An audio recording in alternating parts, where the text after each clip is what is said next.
दोस्तों, रतनलाल बोल रहा हूं। काम की बात में आपका स्वागत है। वीडियो देखते रहिए और शेयर करते रहिए। चुनाव का माहौल है, उत्तर प्रदेश में चुनाव है। कल राजस्थान सरकार ने बजट के दौरान पुरानी पेंशन स्कीम को लागू कर दिया। अखिलेश यादव ने घोषणा पत्र में पुरानी पेंशन स्कीम को लागू करने का वादा किया है। लेकिन चलिए एक और महत्वपूर्ण खबर की ओर आपको ले चलता हूं। खबर है लैटरल एंट्री का। लैटरल एंट्री मतलब क्या? लैटरल एंट्री मतलब ब्यूरोक्रेसी का निजीकरण। उत्तर प्रदेश से एक और प्रपोजल आया है। क्या सोचना यह है कि चुनाव के समय सरकार इस तरह के प्रपोजल को अफोर्ड कर सकती है। उत्तर प्रदेश से ही खबर है कि पीएसी जो लोकल ब्यूरोक्रेसी है उत्तर प्रदेश की, उसमें भी लैटरल एंट्री लागू करने जा रही है। लैटरल एंट्री का मतलब है कि निजीकरण ब्यूरोक्रेसी का, और उसमें किसी तरह का रिजर्वेशन प्रतिनिधित्व नहीं होगा। प्राइवेट सेक्टर से लोग हायर किए जाएंगे। चलिए क्या है प्रपोजल और लैटरल एंट्री का इतिहास क्या है, इस बात को समझने की कोशिश इस एपिसोड में करता हूं। चलिए अब शुरू करते हैं। केंद्र सरकार ने नरेंद्र मोदी के नेतृत्व में पहली बार 31 व्यक्तियों को यूपीएससी परीक्षा के बिना सीधे नियुक्ति दी लैटरल एंट्री के द्वारा। तब चर्चा में आया था। दरअसल लैटरल एंट्री सिस्टम वो होता है जिसमें बैक डोर से एंट्री कराई जाती है। प्राइवेट सेक्टर में 15 साल तक काम कर चुके विषय विशेषज्ञों को उप सचिव से लेकर संयुक्त सचिव तक बनाया गया था। प्रशासनिक आयोग के रिकमेंडेशंस के बाद ही लैटरल एंट्री सिस्टम लागू किया गया था। इसके पीछे तर्क यह दिया गया था कि नौकरशाही व्यवस्था को सुधारने के लिए लैटरल एंट्री सिस्टम जरूरी है।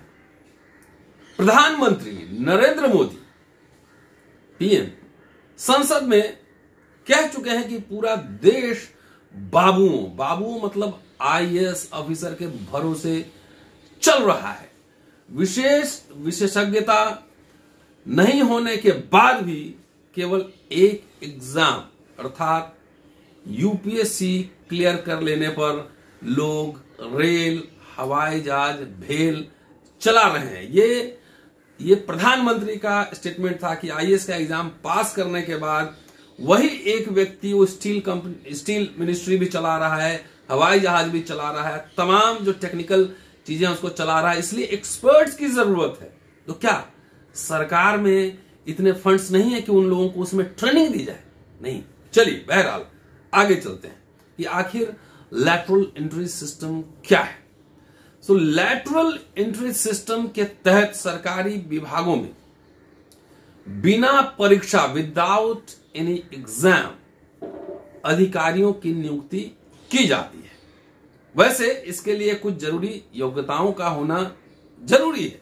इसमें प्रमुख रूप से आयु सीमा, कार्य कुशलता, कार्य का अनुभव, शैक्षणिक योग्यता सहित तमाम योग्यताएं होनी चाहिए।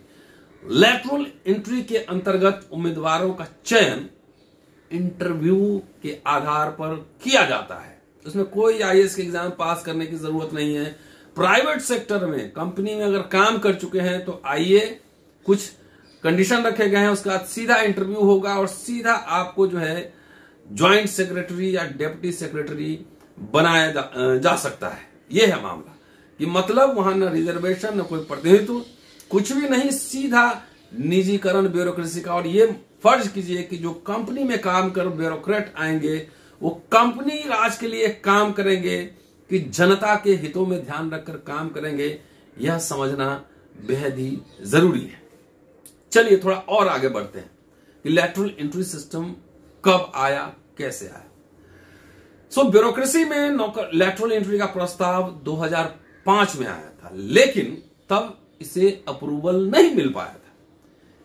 2005 के बाद 2010 में भी लैटरल एंट्री सिस्टम की अनुशंसा रिकमेंडेशन की गई थी, लेकिन तब भी अप्रूवल नहीं मिल पाई। हालांकि वर्ष 2014 के बाद से प्रधानमंत्री नरेंद्र मोदी बाबुओं को निशाने पर ले रहे थे। 2016 में एक लैटरल एंट्री किस तरह से लागू हो, इसके लिए एक कमेटी बनाई गई थी और उस कमेटी ने कुछ सिफारिशें की थी। उस सिफारिशों के आधार पर जो है 2016 में लैटरल एंट्री लागू हुआ, लेकिन इसका इतिहास बहुत पुराना है। सबसे पहले देश में 1966 में प्रशासनिक सुधार लाने के लिए आयोग बनाया गया था, जिसके पहले अध्यक्ष मोरारजी देसाई बनाए गए थे। बाद में जब मोरारजी देसाई प्रधानमंत्री बन गए तो उनकी जगह हनुमंथैया को समिति का अध्यक्ष बनाया गया।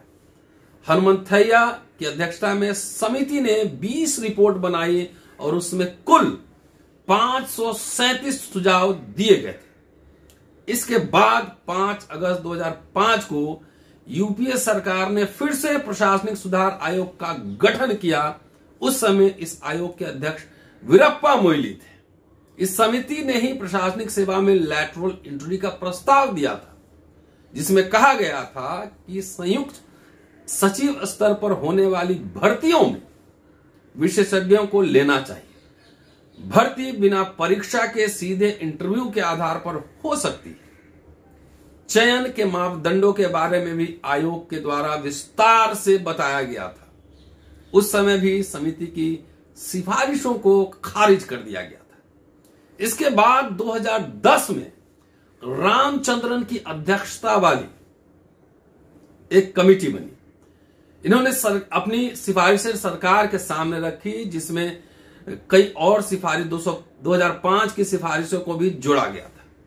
तत्कालीन प्रधानमंत्री मनमोहन सिंह ने इसे खारिज कर दिया। वर्ष 2014 में नरेंद्र मोदी के प्रधानमंत्री बनते ही इसे लागू कर दिया गया।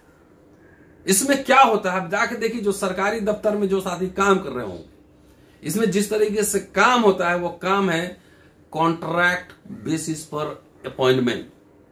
यूपीएससी के द्वारा इंटरव्यू से चयनित ऑफिसरों को कुछ समय के लिए कॉन्ट्रैक्ट बेस पर नियुक्ति दी जा रही है। काम अच्छा होने पर और परफॉर्मेंस बेहतर होने पर सरकार उनकी संविदा को, कॉन्ट्रैक्ट की अवधि को और आगे बढ़ा सकती है। ये कॉन्ट्रैक्चुअल सिस्टम है, जहां पे क्लर्क लेवल के भी बहुत सारे कॉन्ट्रैक्चुअल अपॉइंटमेंट हो रहे हैं। 15,000 रुपए में, 20,000 रुपए में अगर सरकारी नौकरी रहती तो उसको 60,000 मिलता। लेकिन सोचिए आलम क्या है, अच्छे दिन आएंगे, अच्छे दिन के चक्कर में क्या क्या हो गया। सोचिए कि अब बाबू जो 60,000 पाते हैं वो 15,000 पर काम कर रहे हैं। चलिए अब उत्तर प्रदेश का मामला क्या है, इसको जरा समझिए। उत्तर प्रदेश में पीसीएस के पदों पर लैटरल एंट्री का एक प्रस्ताव मुख्य सचिव ने दिया है, एक निर्देश जारी किया है। और उसके हिसाब से मुख्य सचिव हैं दुर्गा शंकर मिश्र ने कार्मिक विभाग को पीसीएस के रिक्त पदों पर भर्ती के लिए लैटरल एंट्री के जरिए नियुक्ति के लिए प्रस्ताव तैयार करने के निर्देश दिए हैं। उत्तर प्रदेश सरकार आईएएस की तर्ज पर भी लोकल ब्यूरोक्रेसी में, उत्तर प्रदेश की ब्यूरोक्रेसी में लैटरल एंट्री पर विचार कर रही है।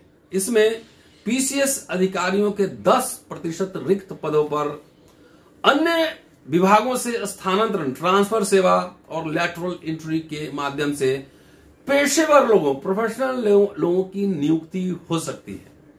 मुख्य सचिव दुर्गा शंकर मिश्र ने कार्मिक विभाग को इस संबंध में विस्तार से प्रस्ताव पेश करने का निर्देश दिया है।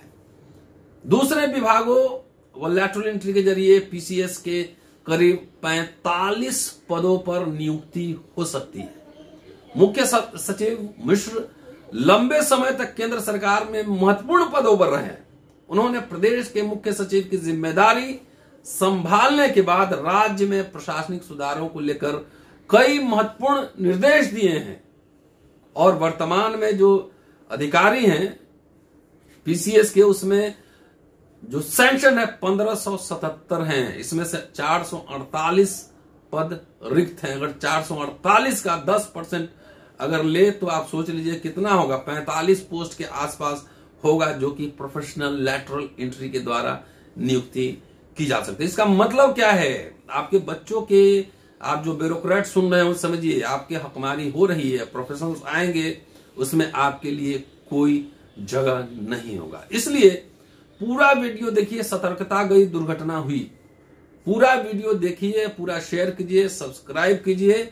और जब यही लैटरल एंट्री से हो रहा है तो फिर विधायक और सांसद लैटरल एंट्री से क्यों नहीं आए?